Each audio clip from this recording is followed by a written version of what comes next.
Hello, friends. It's Melissa Ross here, your mindset coach with Rise to Wellness. I'm going to invite some friends on. This is episode 36 of Matt Chat. We're going to invite some friends to join us and say hello tonight. Episode 36 of Matt Chat. I'm excited to be here today. We're going to invite lots of friends on because today we're talking about emotions. And I know we've talked about emotions before, but something's really come up by way of emotions for me this week with a lot of people in a lot of places. A lot of discussions with lots of people about emotions and what we do with our emotions and how we deal with them. And, we've talked about stuffing our emotions down and what happens when we stuff them down. They explode like a jack-in-the-box out of nowhere when we're not expecting it. We're going to invite lots of friends here. All right. Okay, friends. Oh, let's see. We have some friends watching. Jeff is watching. Michael's watching. Thanks for watching, guys. Hope you're well tonight. So we're talking about emotions tonight, and the caption is, what do you do with them? And we've talked in the past about how if we stuff those emotions down and we don't deal with things, then eventually one day they explode like a jack-in-the-box. And they come up out of nowhere, and we use those emotions with other people. And if it's anger, we take that anger out on other people. And the topic of having control over your emotions and having choices when it comes to your emotions has come up for me with a lot of people in a lot of different places this week. So I thought it was a great topic to explore today and discuss today. And it came up for me again today because I had a friend tell me that I seemed to be very calm and serene. And Neil, if you're watching, he doesn't like it when I don't quote him exactly. So if I butchered that quote, I'm sorry. But he said that I always seem to be calm and serene. And I said, well, don't kid yourself. I get angry sometimes too, right? And it comes down to having the choice about what we do with our emotions and having the choice with that anger. And I'm not always the best with those emotions. None of us are always the best with those emotions. We're all a work in progress. So sometimes when I feel angry, I let those emotions out, and I might get angry at another person, even if the issue or the reason why I'm angry isn't with them. I might get angry at someone else. So I'm not perfect. None of us are perfect. But we do have a choice. We have a choice about what we do with that emotion, specifically with anger. We can choose to get angry at someone, and we can choose not to. We can choose to deal with it in a different way. But what if we could do both? That's what I want to talk to you about today. What if we could do both? What if we could choose to feel that emotion, but just not again towards someone else? So what if I could choose to feel my anger and let that anger come through me and let it settle in and let it move through me, but in private, on my own, not to the person I'm talking to? So just say my kids trigger me. Just say they've done something and I react to it and I get really angry about it, okay? Please do comment if you're here. I see lots of people watching and it's not telling me that you're here, so I can give you a shout out. So please do comment if you're here. So what if my kids trigger me and I get really angry and I possibly overreact to what they've done or what's going on or what the situation is? I can choose to be angry at them and get angry and yell at them. Hi, Neil. Neil's watching. Hope you're well tonight. So I can choose to get angry at them and yell at them and put that anger towards them and send that anger towards them. Or I can choose to step back and say, I've been triggered. This is a trigger for me.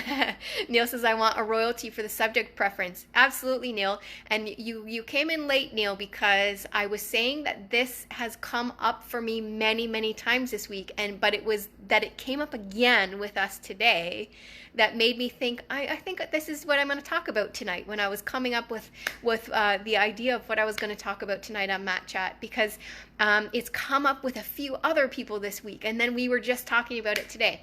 So I can choose to get angry at my kids, or I can choose to actually recognize that they triggered me and it wasn't actually what my kids did that triggered me. It was something else, some other emotion. Maybe I was tired, maybe something else was bothering me, maybe I was stressed out and I was overthinking something. So I could choose to step away and feel that anger somewhere else. So does it mean that I have to not feel that emotion if I'm not yelling at them? No. It just means I'm choosing to feel the emotion in private somewhere else so that I'm not taking it out on them, because likely it wasn't really them that I was angry with. And don't get me wrong, I'm not perfect. I don't always have the ability to recognize that and step away from that. And I'm sure a lot of you are the same way that I'm talking to tonight.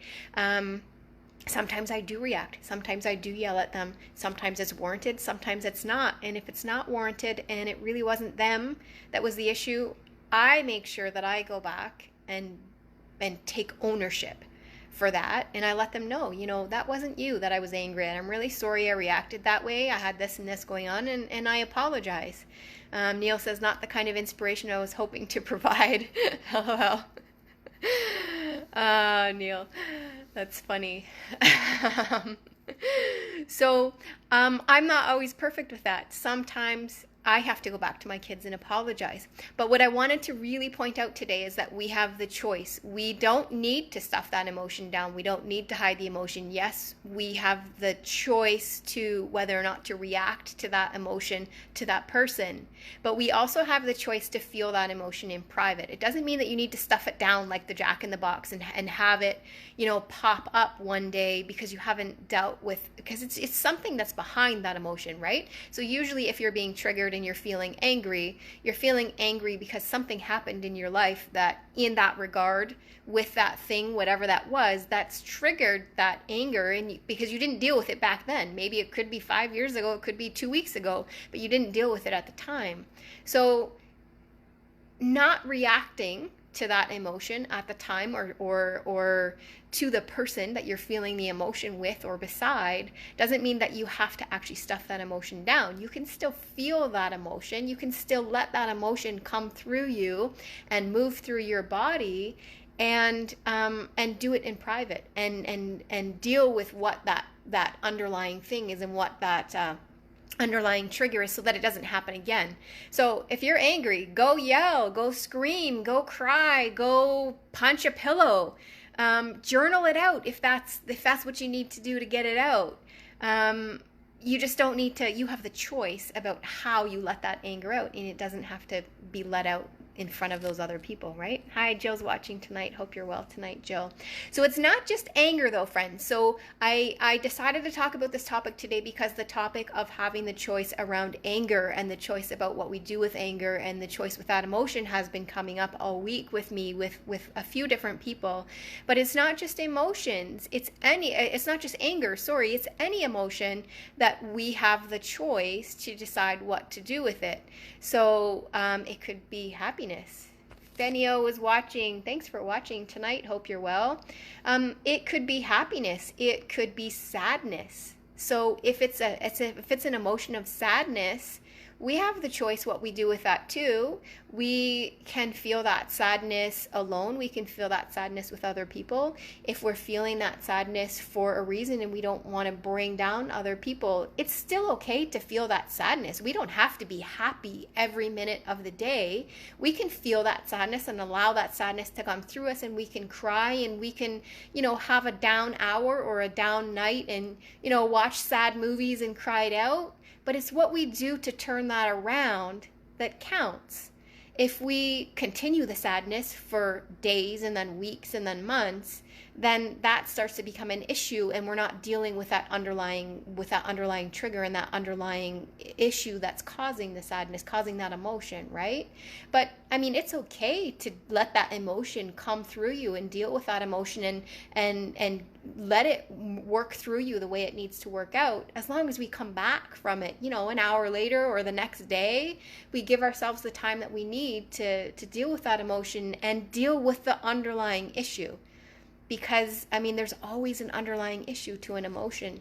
So this is when it really gets tricky, friends. And Neil, if you're still watching, we were talking today too about emotions, and how they're being discussed with our kids too. See, Neil, you were such inspiration today, on two accounts there. We were talking about how our kids are growing up in this society, in this day and age, and they're really not taught. This generation of kids are not taught how to discuss emotions, how to notice their emotions and know what their emotions are, and know how to talk about their emotions, know how to recognize their emotions. And it's so important for us to be able to recognize what's going on inside of us and say, hey, this is the emotion I'm feeling. This is why I'm feeling it, and then be able to work through it. And for kids, David's watching. Thank you for watching tonight, David. For kids, that's so important because they need to be able to talk to us, to talk to adults, to talk to their parents or another adult that they trust, and let that adult know that they're feeling that emotion, and allow that adult to help them through that emotion, because kids aren't at a stage where Neil says I'm still here, great. So kids aren't at that stage where they have the ability to work through those emotions on their own. So it's really important for us to teach our kids how to recognize those emotions too. And most times as adults, we don't know how to recognize them in ourselves.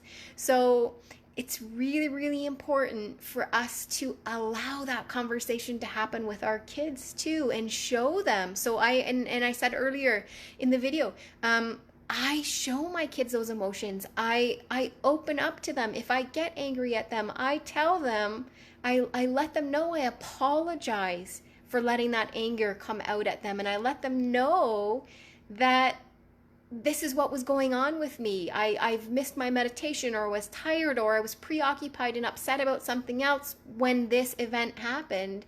And I'm sorry, and that was wrong of me, and how we should properly deal with those emotions. And I talk to my kids about that. I show them that I'm not perfect. I'm not a perfect human. I show them that I can identify the emotion, and this is how we work through it. My kids are learning this hugely right now, and I'll tell you something that I've started doing with my kids. Nicole's watching. Thanks for watching, Nicole. Neil says, I want to hear your take from today as a third party. I'm not sure what you mean by that, Neil. Can you tell me what you mean by that? I'm not sure what you mean by that. But tell me what you mean by that, and I'll answer that question. But where I was going with this was something new that I started doing with my kids. So I've been setting an alarm every day to kind of have a check-in, an emotional check-in with myself. So my alarm goes off at 11 o'clock and 3 o'clock every day on my cell phone. And it's a reminder to me, and I'll be honest, I've just started this a few weeks ago, and sometimes I'll turn the alarm off and I'm busy with something, so I don't do it, but I'm really striving to do it at least once a day right now and get into the routine of it. And I've done it in the past, but I'm newly coming back to it. And it's a check-in with your emotions. So when that alarm goes off, I stop and I close my eyes. I take a few deep breaths, and I already have in my head what my emotions are that I want to be feeling every day, right? I have 3 emotions. My kids will just pick an emotion when they're starting, but I already have in my head what emotions I want to be feeling every day, and I have those 3 emotions. So when I stop and I close my eyes and I take those 3 deep breaths, I'm checking in to ask myself if I'm feeling those 3 emotions.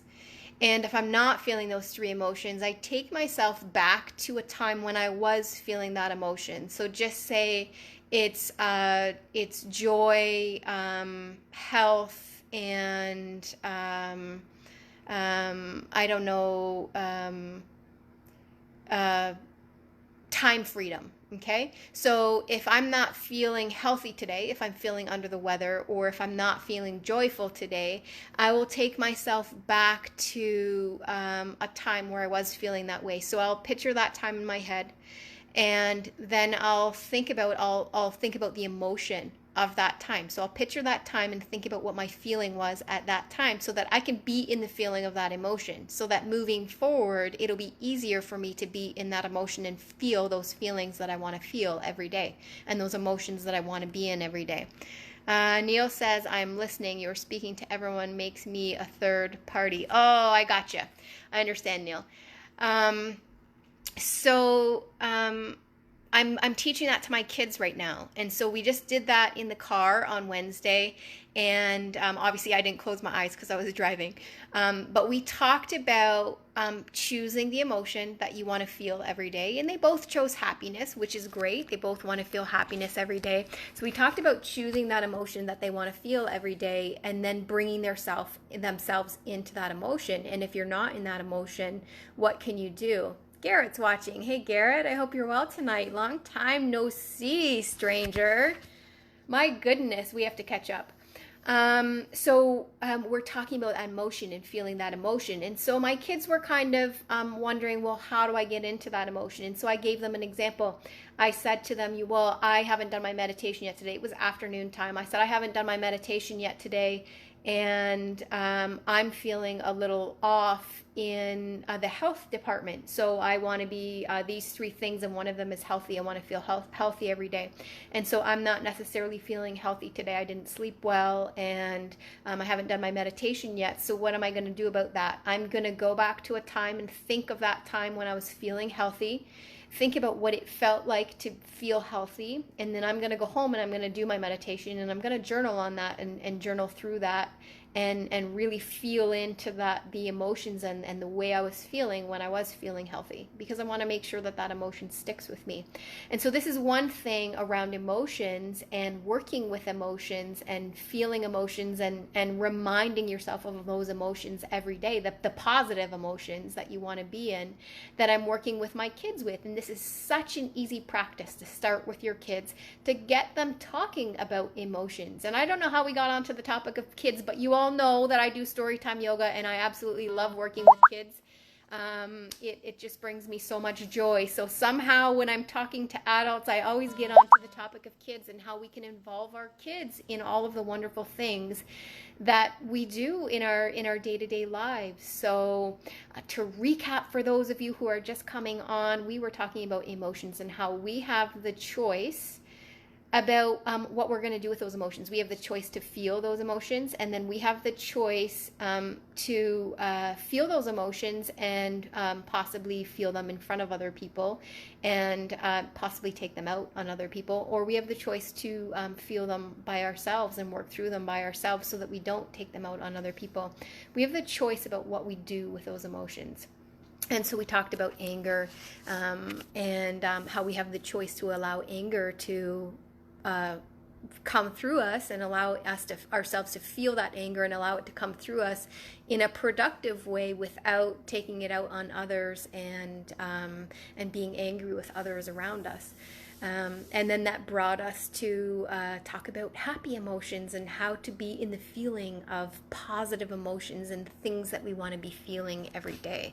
And that little routine that I've started doing, and you don't have to do it twice a day. You can start setting alarm once a day. You can do it once every couple of days. Whatever you feel aligns with you and whatever you feel you can handle, whatever you feel you can remember to do. So I'm setting my alarm at 11 o'clock every day and 3 p.m. every day. And when that alarm goes off, I'm doing a check-in with myself to see if I'm feeling those emotions, those happy emotions, those positive emotions that I want to be feeling every day. So that we are at the end, friends, and I want to invite you all to really sit down and think about emotions and what you're doing with emotions. So that's the caption here today. It says emotions. What are you doing with your emotions? So I really invite you all over the next week, before we meet again here on my mat, to think about what you're doing with your emotions and what emotions you can possibly do something different with, and maybe work through differently to make a positive impact on your life. And think about whether or not that might align with you to check in with your positive emotions every day and what that might look like for you. So I invite you all to do that. If you have any questions and you want me to help you work through that, work through what we just talked about today, please do send me a message. Send me a private message on Facebook there, and we'll have a chat. I'll help you work through it all. All right. I wish you all a wonderful night, a wonderful week, and I will see you right here on my mat in the next video. Take care, my friends. Good night.